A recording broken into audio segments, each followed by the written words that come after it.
آسان نسخہ اور آپ لوگوں کو بتا دیتے ہیں، جتنے ہمارے ناظرین ہیں سب کو چاہیے، چاہے مرد ہوں یا عورت، اس چیز پر عمل کریں۔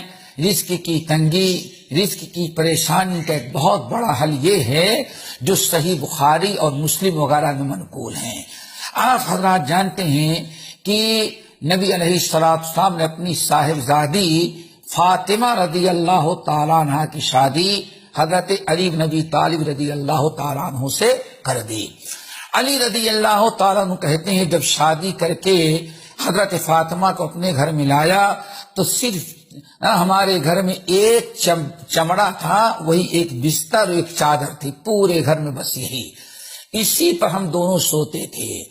حضرت فاطمہ رضی اللہ تعالیٰ عنہ گھر میں کبھی کام کاج زیادہ نہیں کی تھی۔ اب اپنے شوہر شادی ہو جانے کے بعد عورت کی ذمہ داری بڑھ جاتی ہے۔ حضرت فاطمہ رضی اللہ تعالیٰ عنہ وہ چکی چلاتی تھیں۔ پرانے زمانے میں دو پتھر ہوتے تھے، ایک پتھر نیچے ایک پتھر اوپر، اور بیچ میں اناج رکھ کر کے عورتیں اپنے ہاتھ سے اس کو کھینچ کر کے چکی چلاتی تھیں۔ حضرت فاطمہ رضی اللہ تعالیٰ نے بڑی لاد اور پیار کی زندگی گزاری تھی، 9 مائیں آپ کی تھی، کہ کبھی کام نہیں کی تھی۔ حضرت فاطمہ جب اپنا حضرت علی کے گھر میں آئی اور چکی چلانے لگی تو ان کے ہاتھوں میں بڑے بڑے چھالے پڑ گئے، ہاتھ پھٹ گیا، برابر خون بہنے لگا۔ بہت دن تک وہ صبر کی۔ پھر پانی کا انتظام گھروں میں نہیں ہوتا تھا، دور ایک کنواں تھا، اس کنویں سے پانی بھر کر کے لانا پڑتا تھا۔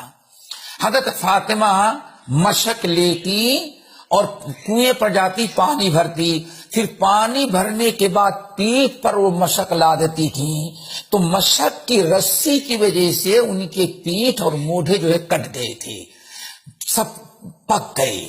ہاتھ چکی چلانے کی وجہ سے خراب ہو گئے، بڑے بڑے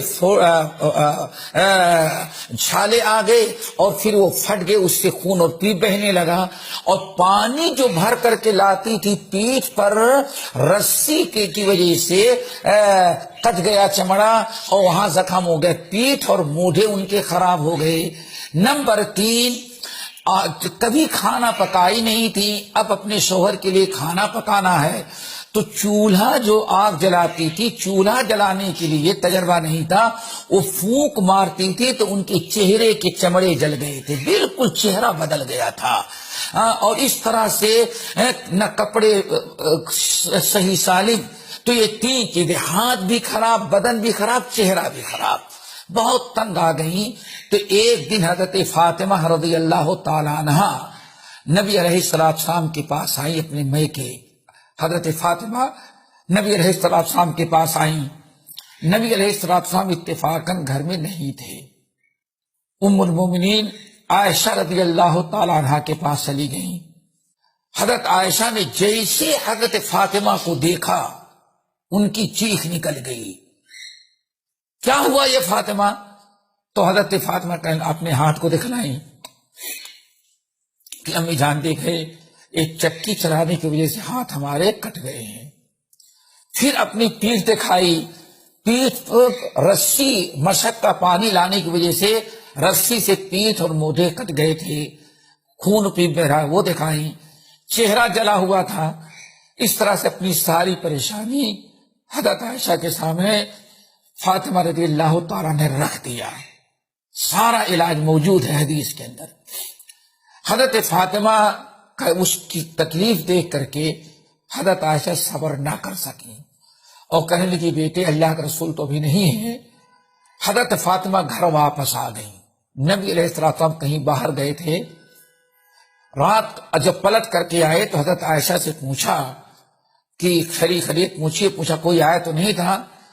تو حضرت عائشہ نے کہا یا رسول اللہ فاطمہ آئی تھی، اور فاطمہ کی ساری تکلیف حضرت عائشہ نے بیان کر دیا اور کہنے کی لگی کہ یا رسول اللہ میں نے اپنی آنکھوں سے دیکھا، ہاتھ بھی کٹ گئے ہیں، زخمی ہیں، پورا بدن جو ہے زخمی ہے، چہرے جو ہیں وہ چہرے کی رنگت بدل گئی ہے پھونک مار مار کر کے۔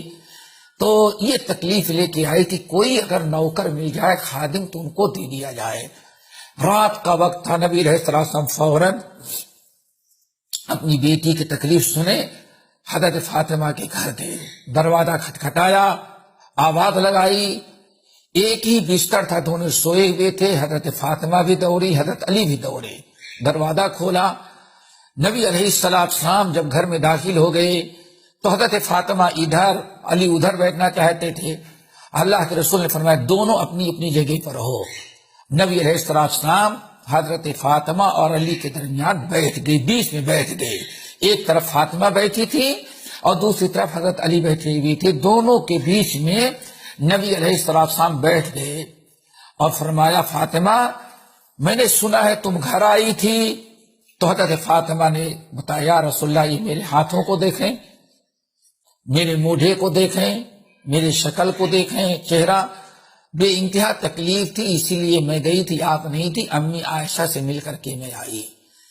اب آپ ذرا سوچیں اس وقت حضرت فاطمہ کو جو مال کی رزق کی ضرورت تھی دنیا میں شاید کسی کو اتنی ضرورت نہ رہی ہو، جو مشکل اور جو تنگی رزق کی کھانے پینے کی حضرت فاطمہ کو تھی۔ نبی علیہ السلام نے فرمایا فاطمہ اور علی الا ادلکما، تم کیا چاہتے ہو تمہیں کوئی غلام دے دو؟ حضرت علی اور فاطمہ نے کہا یا رسول اللہ اگر آپ ایک غلام دے دیں گے تو میری ساری تکلیف دور ہو جائے گی۔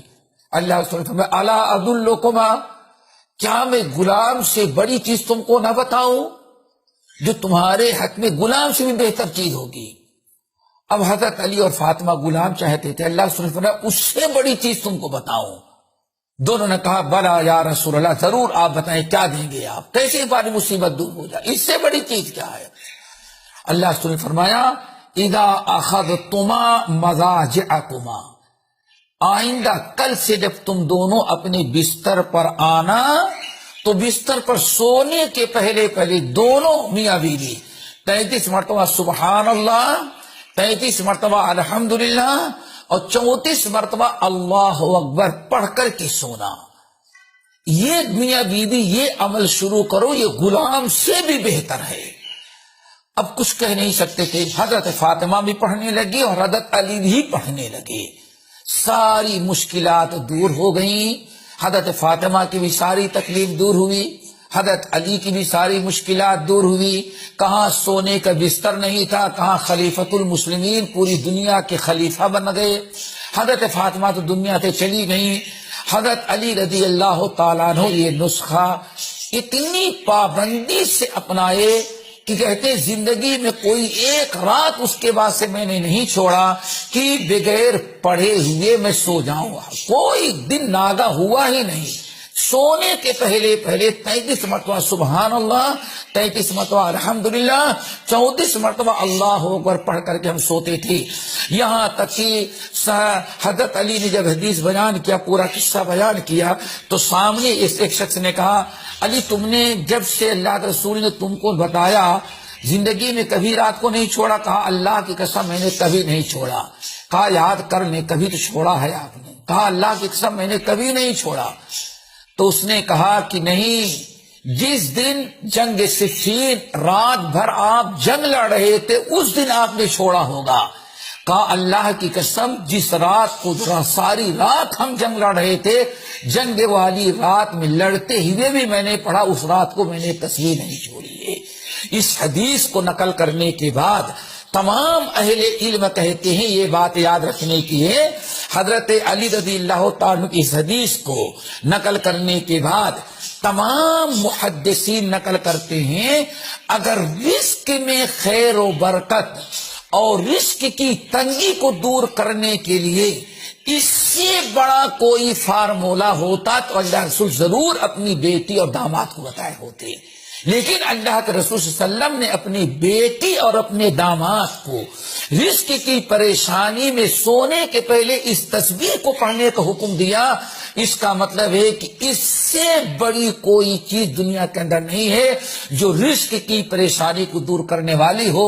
اس لیے یہ 3-4 دعائیں میں نے بتائی، آپ تمام حضرات کو چاہیے کہ رزق میں خیر و برکت کے لیے تقوی، صلہ رحمی وغیرہ کے ساتھ کم سے کم یہ دعائیں پڑھیں۔ بات چل رہی تھی کہ دعا خود پڑھا کرے، ہاں آپ شوہر کے حق میں دعائیں کر سکتے ہیں کہ اللہ تعالیٰ میرے شوہر کی پریشانی کو دور کر دے، اللہ ہمارے شوہر کے رزق کا انتظام کر دے، رزق حلال عطا فرما.